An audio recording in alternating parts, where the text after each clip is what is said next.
Hello, my loves. It's me, Asia, the Soulful Creatrix, and I am here today to review the Soul's Journey Tarot deck.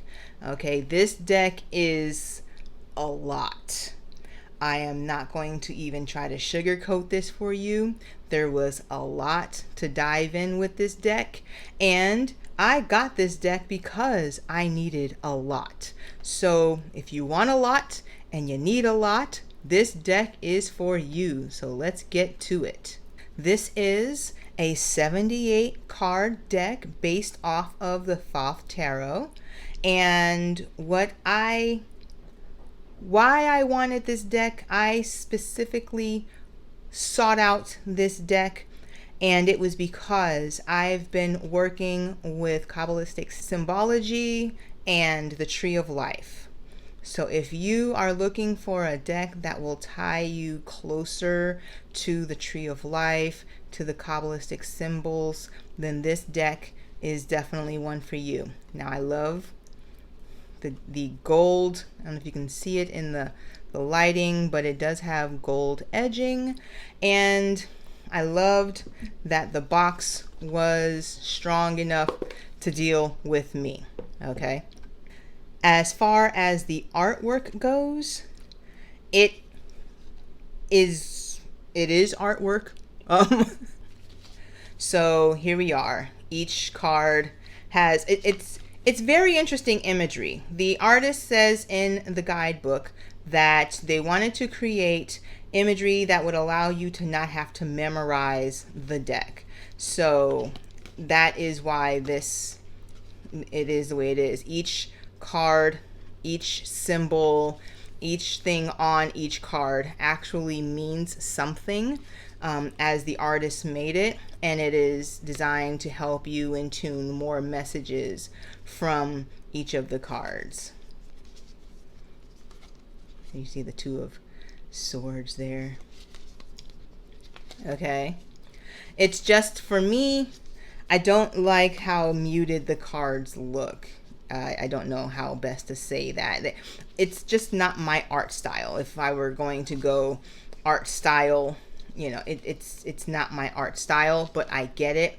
It makes sense to me, having worked with the cards for a while now. This deck was created so that you can have more of a tie to more symbols, not just tarot symbols that you would have normally seen on a card, but also astrological symbols, elemental symbols.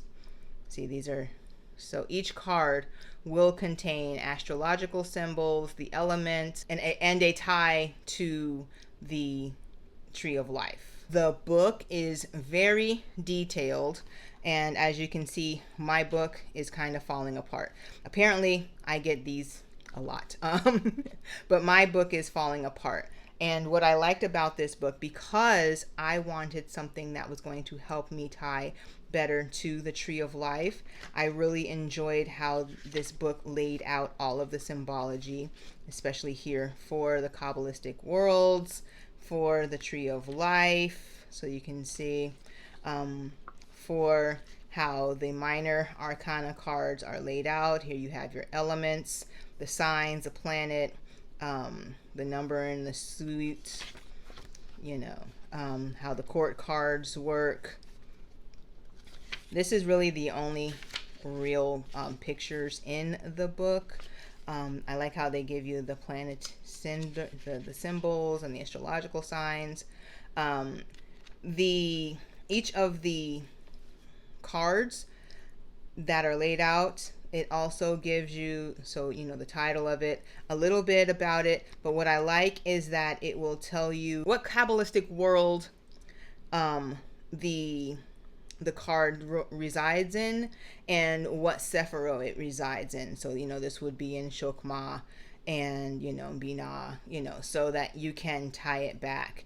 If you've been doing studying on the Tree of Life, then you can take the numerology from that and then tie it back to the cards, and this will also And many times it will also confirm how the numbers and the numerology and the tree of life also work for the symbology. So you can also see it will give you a tie back to the tree of life, not only with what the different Sephiroth are, but also with the numerology of it. So the sevens, the eights, whatever, how the numerology ties back, and gives you basically keywords, so that if you don't have a time, if this is a TLDR for you, then you can read the keywords and gain from there. The book is the writing is big enough for me. I'm sorry, my pages are falling out, but the writing is big enough for me as I am in my crone years, so I enjoy that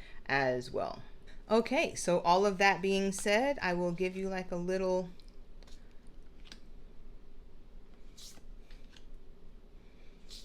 walkthrough of some of the cards here.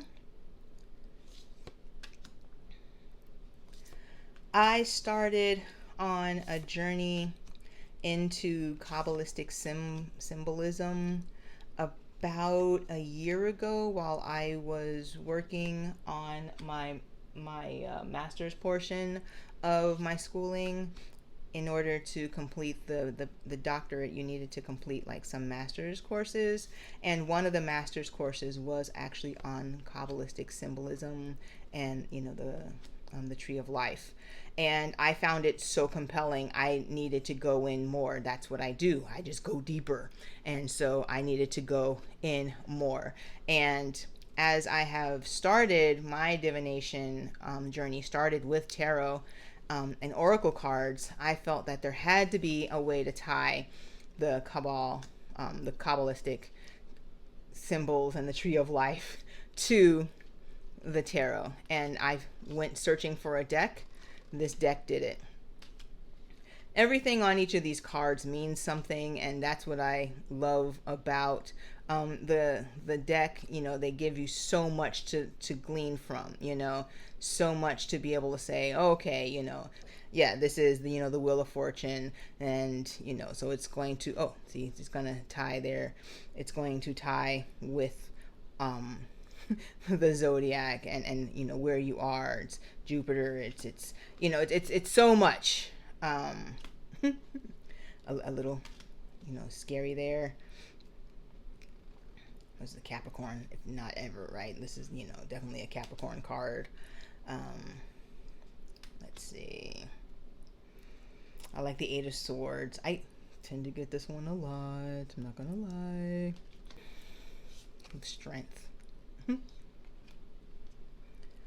All right, so what I'm going to do now is do a small reading so you can see how I would use the cards. They are small enough for me to shuffle. Again, my freakishly small hands, so being able to shuffle cards is important to me. But it is a thicker deck, so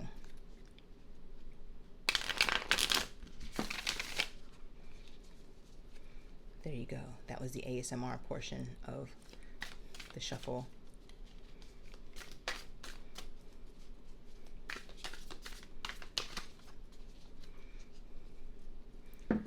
Okay, we're calling on our guardians, our ancestors, those with the highest and best interest at heart, to create a message using the Soul's Journey deck.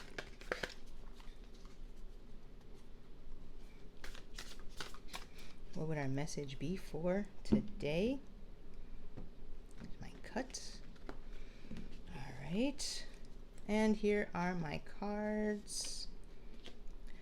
Ace of Cups, Six of Wands, and Judgment. Important, very, very important. So when reading these cards, I see emotions, I see new beginnings of possible, relationships, partnerships. I see the Six of Wands. Typically that's more of a victorious, coming together type of a card where you're working on something and it is coming to fruition, let's say. And then Judgment, which is always, about how we see ourselves and our situations. How are we, what steps are we taking, and how are those steps bringing us either closer to or farther away from our intended outcomes. So I would say for these cards, it definitely does ring true with me a little bit. I feel like I am in a situation right now, if I could talk just about myself, for a little second, where in my business I am constantly on this judgment feeling of, am I doing the right thing? We have that feeling of imposter syndrome sometimes, where we're like, am I doing this right? Is this working?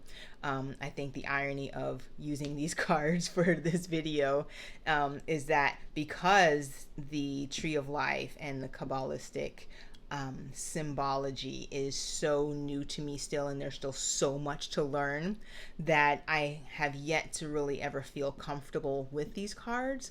But I do feel victorious in the fact that I'm able to complete this video with a review, and that my time spent so far in learning about the imagery and learning about the Hebrew of it all, and then learning about how it all ties together, has been very helpful to me in just my everyday life and in working with my clients. So what I will do now is I'll show you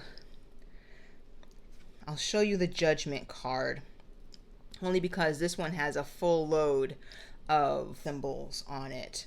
So on this card, you'll see there is, the Earth card. There is the Shin.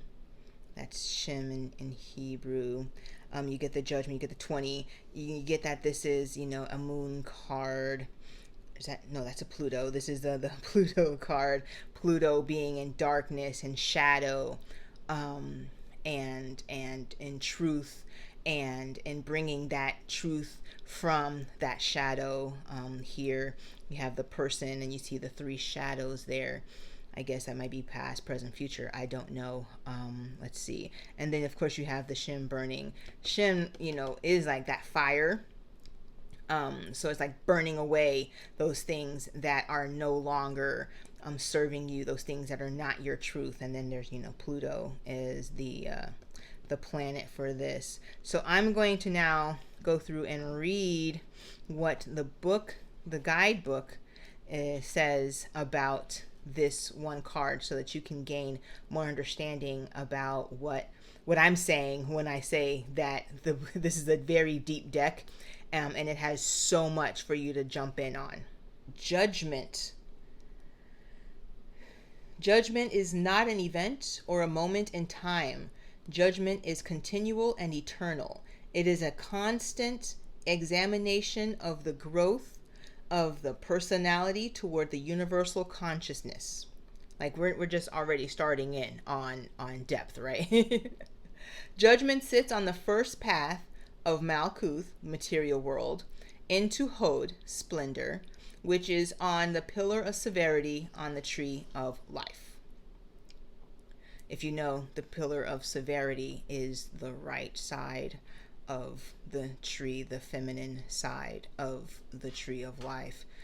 The other side is the pillar of mercy, and then you have the balanced pillar in the middle. Okay, the Golden Dawn calls this path splendor of the material world. And what can be more splendid in the material world than shedding its confinements?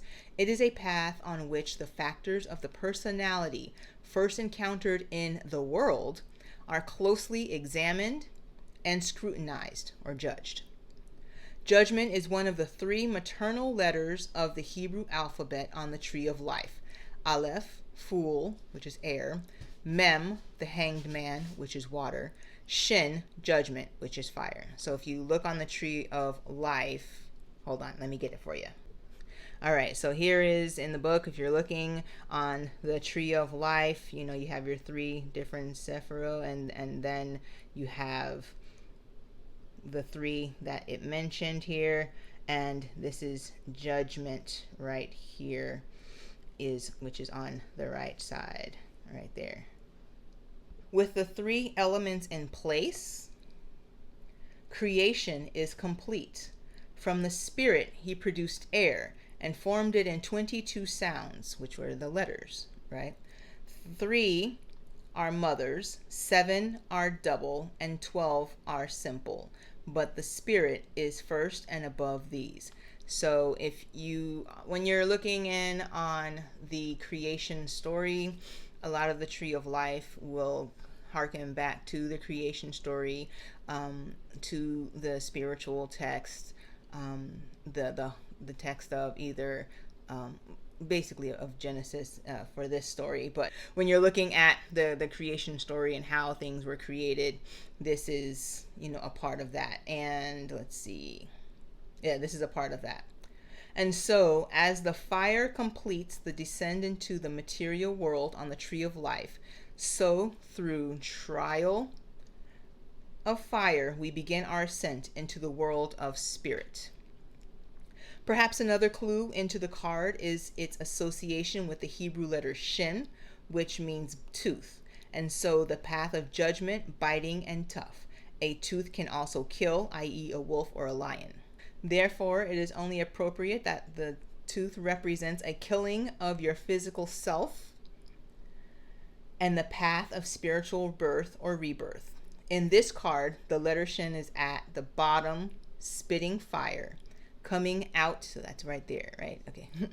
Coming out of the scorched earth, which it leaves behind. Astrologically, Pluto rules the judgment trump. In Roman mythology, Pluto, Greek Hades, that's Pluto right there, Greek Hades was the god of the underworld. As he is the god of death, so is he of rebirth. There you go. In many tarot decks, judgment represents a physical rebirth, and we are tempted to read the symbolism literally. Yet it is by far not that. It is our own evaluation of our life and the conclusion that we as souls come to at the end. The Fool is at the center of the trump. So that's the Fool there. Yeah, so that's the Fool. All right. He is no longer in a physical body. He is the very soul that has completed his earthly journey. And so he stands in front of the jury of his guides. However, it will not be them judging him. It will be the Fool himself. It will be he who completes his life review as he crosses over into the world of spirit. Outside of the confinement of his physical body, he will not only be able to justly evaluate the roles he played in his life, but suffer from the pain he brought others and rejoice in the happiness he caused. Thus, we no longer see the masks that we did in the Fool card, the masks of life's potential, but the characters that have come and gone. The Hanged Man, water. So I guess this is the Hanged Man. Oh yeah, that would make sense. Here we have these. So the Hanged Man for water, the Devil for earth, right? And then the Sun for fire. The Fool, the element of air, himself has now become spirit. So this is 4 elements in one card there, and completing the journey.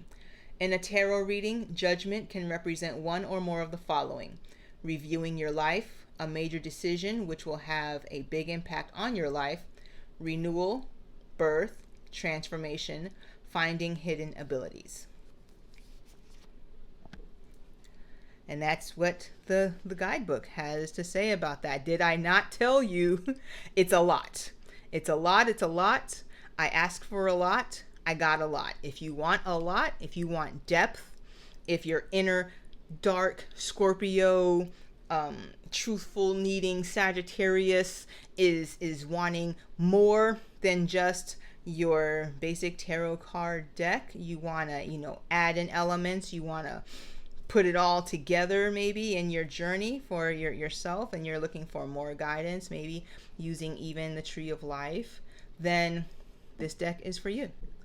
I really enjoy this deck because sometimes I just do want more depth in my life. I want to learn more. I'm constantly learning. I'm constantly on this journey of knowing more so that I can share more. And this deck definitely does that for me.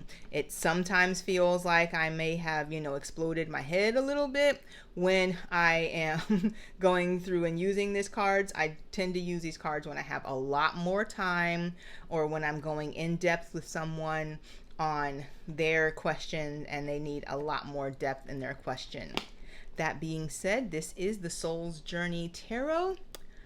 If you like this, if this resonated with you at all, feel free to leave a comment. Don't forget to like this video and definitely subscribe. I want to bring you content so that you can help yourself and help others along your journey. I am Asia, the Soulful Creatrix, and I am wishing you nothing but love, peace, and many continued blessings. Bye.